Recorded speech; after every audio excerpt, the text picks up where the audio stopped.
un punto fundamental que habría que tocar, que son los avances alrededor de lo que es la región de Donetsk, ¿no? Sería Eso es. interesante quizá que contases, primero, dónde se están produciendo esos avances, hasta qué punto podemos Ujú. hablar de que Ucrania ha perdido prácticamente la totalidad de lo avanzado en Donetsk en la contraofensiva, si es correcto o todavía es apresurado, y cuál es la importancia estratégica y simbólica de Donetsk en el conflicto. Donetsk es que esta provincia de aquí, la voy a alejar un momentito para que entendamos el contexto, ¿no?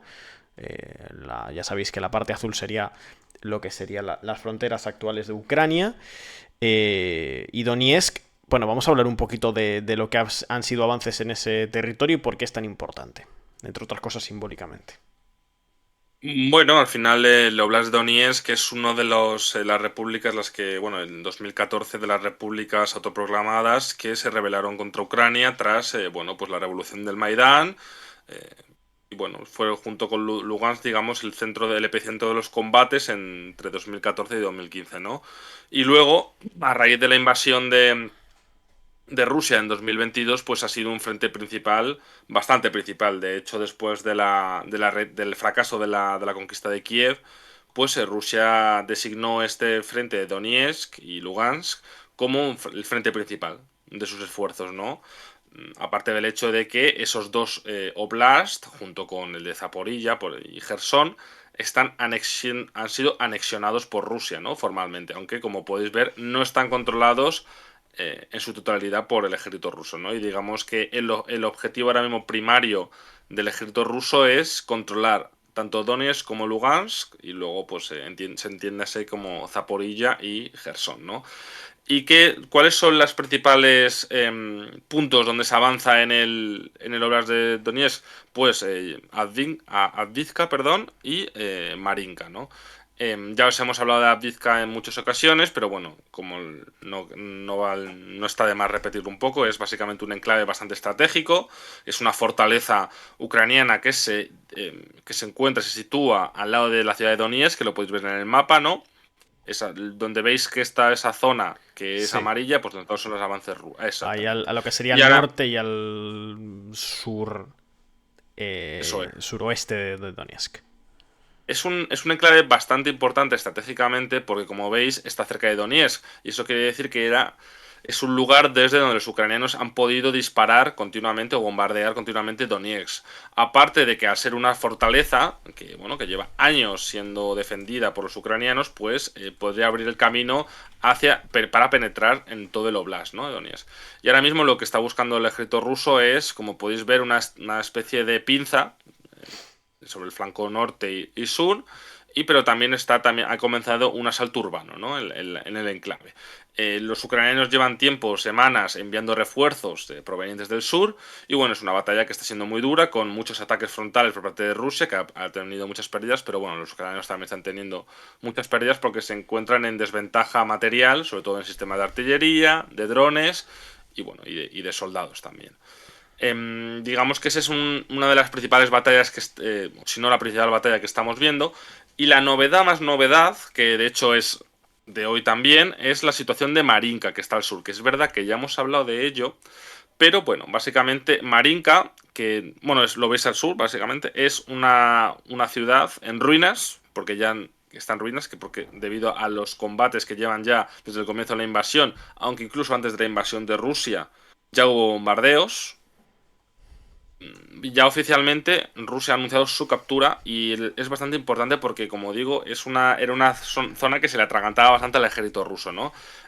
Yo creo que ya debido a una presión continua y que la situación no está bien para los ucranianos, pues Kiev ha decidido retirarse de ahí y los rusos están empezando a avanzar más allá de Marinka, ¿no?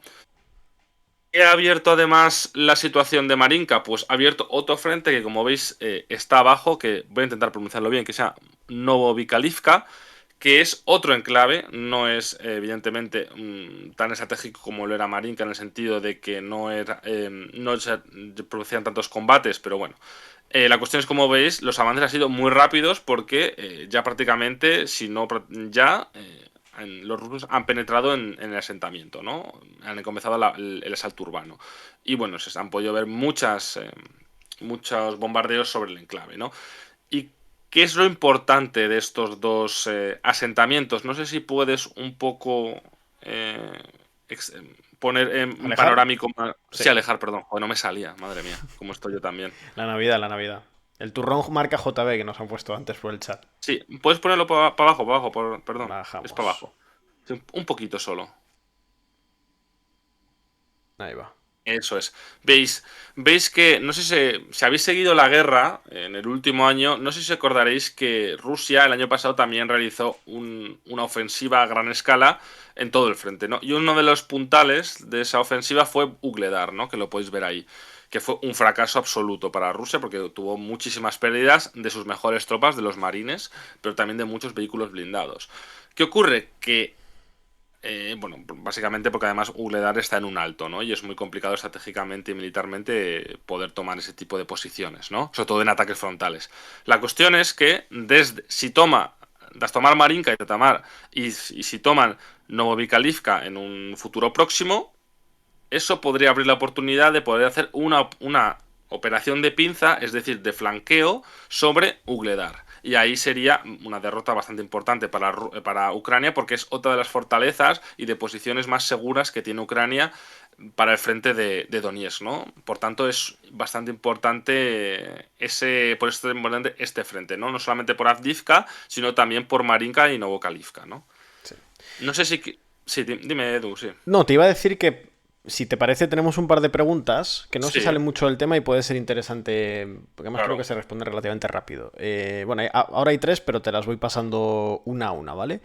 Nos claro. preguntaba Valdevegas, nos dice, esta guerra está prácticamente o básicamente estancada. ¿Cómo prevéis que pueda terminar? Y yo aquí te lanzo una repregunta para empezar. Si se puede empezar a hablar de que la guerra está dejando de estar estancada. Porque es eso quizá una de las primeras preguntas que hay que responder para entender la fase actual del conflicto. O si estamos en las puertas de que deje de estar estancada. ¿Cómo lo definiríamos? Porque he visto medios precipitándose en ese sentido. He visto medios también quizá siendo excesivamente cautos. No sé tú cómo lo ves. A ver, se habla así de que el frente está estancado, pero como ya podéis ver, no es así. Quiero decir, se están produciendo avances además en muchos sitios por parte del ejército ruso, en algunos pocos por parte del ejército ucraniano. Por tanto, no se puede decir que es un estancamiento del frente. Es verdad que los avances son pequeños, pero son continuos. Son lentos, pero continuos. Por tanto, yo no diría que hay un estancamiento del frente, es decir, de la guerra, ¿no? Otra cosa es que no vaya tan rápido como en los primeros inicios, porque, claro, esa era más bien una guerra digamos, una guerra mucho más relámpago, por así decirlo, y ahora mismo se acerca más a una guerra de posiciones, ¿no? Pero bueno, sí, yo creo que desde que empezó los rusos a su ofensiva, pues sí que estamos viendo bastantes más avances que, por ejemplo, del año pasado, que les costó mucho más avanzar en el terreno ucraniano y, por ejemplo, para la captura de Bakhmut, creo que tardaron como unos 8 o 9 meses de combates bastante duros. Por tanto, yo creo que estamos en una fase, incluso diría que más activa y de más cambios en el frente. Esto también hay que ver cómo los ucranianos, pues prácticamente no avanzaban durante semanas en el frente sur.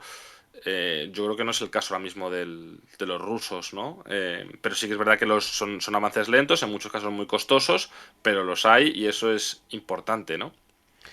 Mira, también nos preguntan que por qué se fortificó o defendió tanto Marinka, nos pregunta Kurwen. Sí. Bueno, eso entra dentro de la estrategia del ejército ucraniano de no ceder ni un palmo y no ceder nada de territorio a los rusos. En este caso, sobre todo en la zona del Donbass.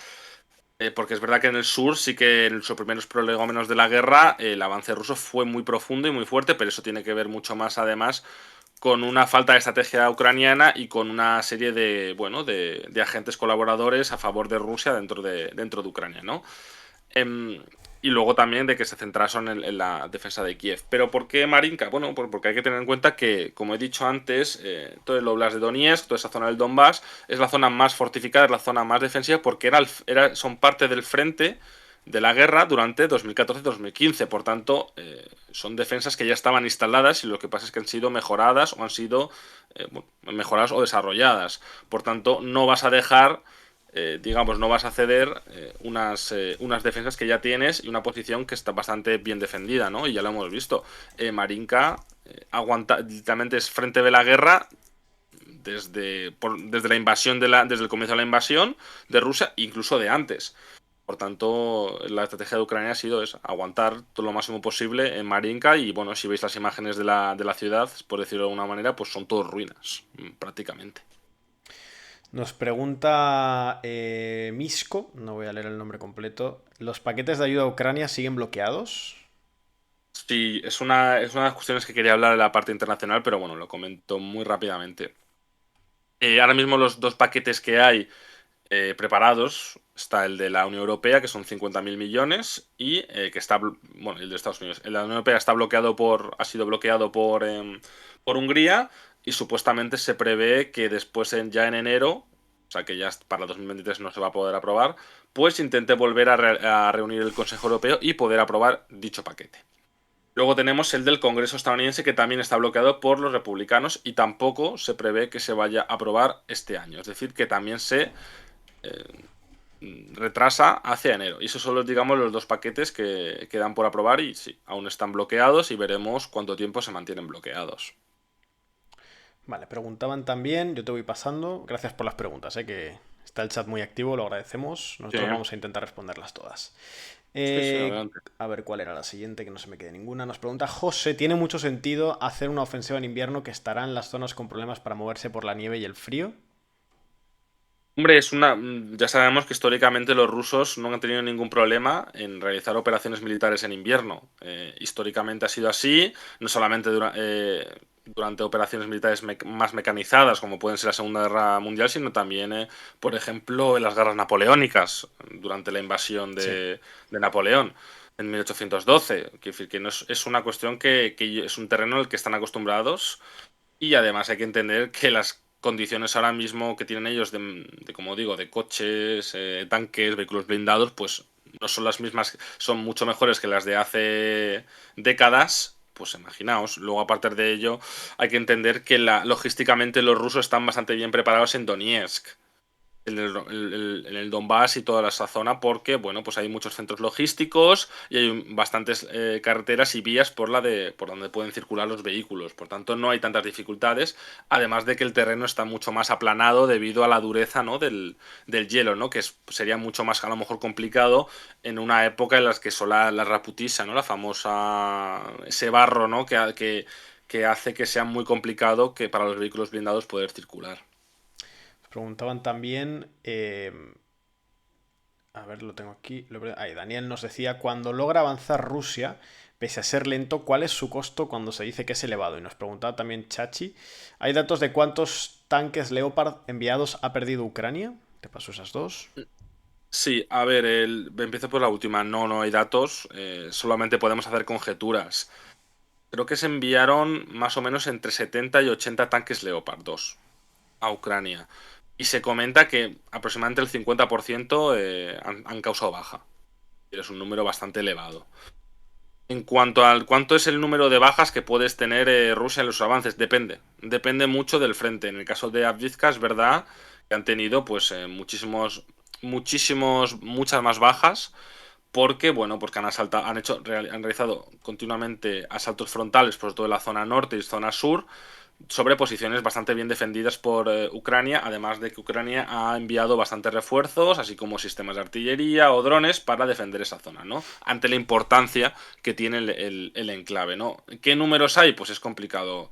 Es complicado decirlo porque, bueno, no hay que fiarse ni de los rusos ni de las cifras de los ucranianos, porque es evidente que cada uno va a tirar para su lado. Pero podemos decir que son bastantes en ese frente al menos, en otros no tanto, porque al final al tener una superioridad en artillería, sobre todo de drones, pues los rusos tienen capacidad para golpear muy fuerte a los ucranianos en una guerra de posiciones, ¿no? Pero bueno, digamos que las bajas son altas también es una constante en toda esta guerra. Y siempre suele ser el bando que ataca el que sufre mayores bajas. Vale, vamos a leer alguna más antes de seguir con la Sí. actualización. Putin ha dicho que Odessa es rusa, nos pregunta el Lord Comandante. ¿Cómo de costoso puede ser para Rusia conquistar Odessa? Ahora mismo está fuera Sí, de sí, su capacidad. no está en Está debate. muy fuera de. O sea, quiere decir que ellos pueden decir lo que quieran, pero la posibilidad es muy remota Porque a la hora de, si quieres, puedes alejar el mapa para que Sí, vean que un se vea un poco, poco, o voy si no, abajo.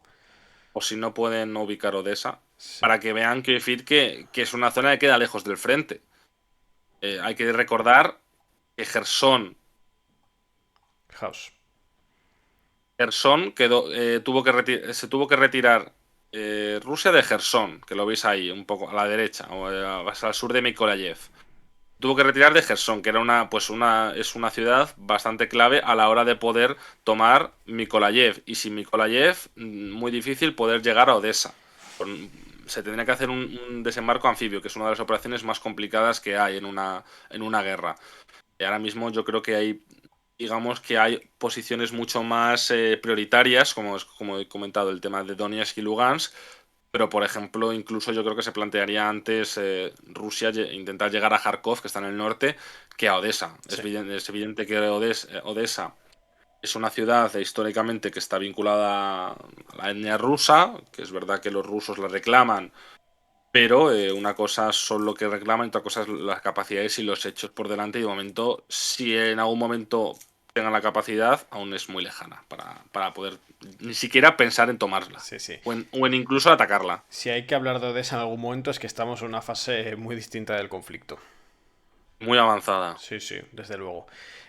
Bueno, nos preguntan, paso dos más, y el resto, las que no leamos todavía, quedan pendientes, en la próxima pausa las respondemos, Claro. ¿vale? Por seguir avanzando. Nos preguntaban también, ¿qué ciudades relevantes quedarían para conquistar la totalidad del Oblast? Se refieren a la zona de Donetsk.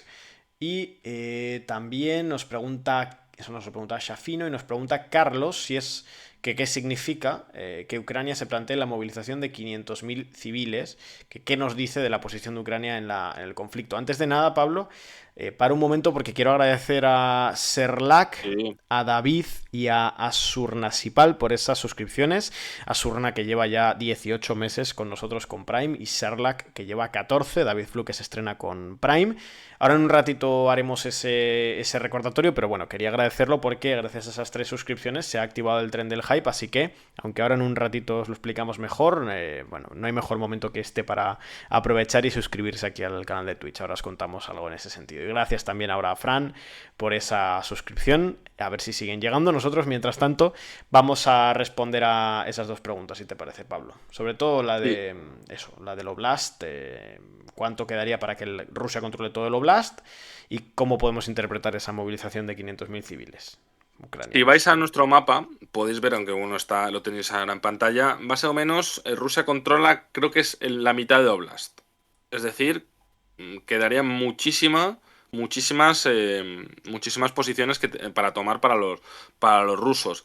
La lista es muy larga de ciudades importantes. También hay que tener en cuenta que yo creo que en el momento en el que se rompa el frente, eh, Rusia podría, digamos, avanzar más profundamente. La cuestión de Avdiivka y este tipo de ciudades como Marinka, Ugledar, pues son más complicadas de tomar porque son años, como digo, llevándose fortificadas y defendidas, ¿no? Un frente que ya pues lleva mucho tiempo pues muy activo, ¿no? Pero sin duda las dos ciudades que son más importantes son Kramatorsk y Sloviansk, que están más al norte bueno, están al norte del Oblast. Si vais hacia Bakhmut, aunque pone Artemisk, pues lo vais a ver un poquito más al noroeste, lo tenéis. Esas dos ciudades son las principales que son del Oblast, ahora mismo, que en control de Ucrania. Pero como digo, es complicado. Ahora mismo lo importante es que, en todo caso, que puedan romper el frente de verdad los rusos. Y en ese caso, poder plantearse poder tomar más el Oblast. Y en ese caso, ver si los ucranianos están dispuestos a, digamos, no ceder ni un centímetro en ningún lado o realizar retiradas tácticas a posiciones más ventajosas donde puedan tener más facilidades para defenderse. Pero bueno, es complicado. Pero bueno, digamos que las dos importantes son esas. Aunque ahora mismo yo diría que aparte de esas, las más importantes son las que están en el frente porque son las que están más fortificadas. Por ejemplo, en Bakhmut también tenemos la Chasiv Yar, es una de las ciudades te vas a Bakhmut, es a la izquierda, al oeste tenéis Chasiv Yar, que es una de las posiciones más importantes que hay también en esa zona. ¿Por qué? Porque aparte de ser, es uno de los centros logísticos de la zona, tras la caída de Bakhmut, por parte en mayo. Es una zona que está en alto y además es una zona que ofrece que puede ofrecer un hueso muy duro de roer para los rusos, ¿no?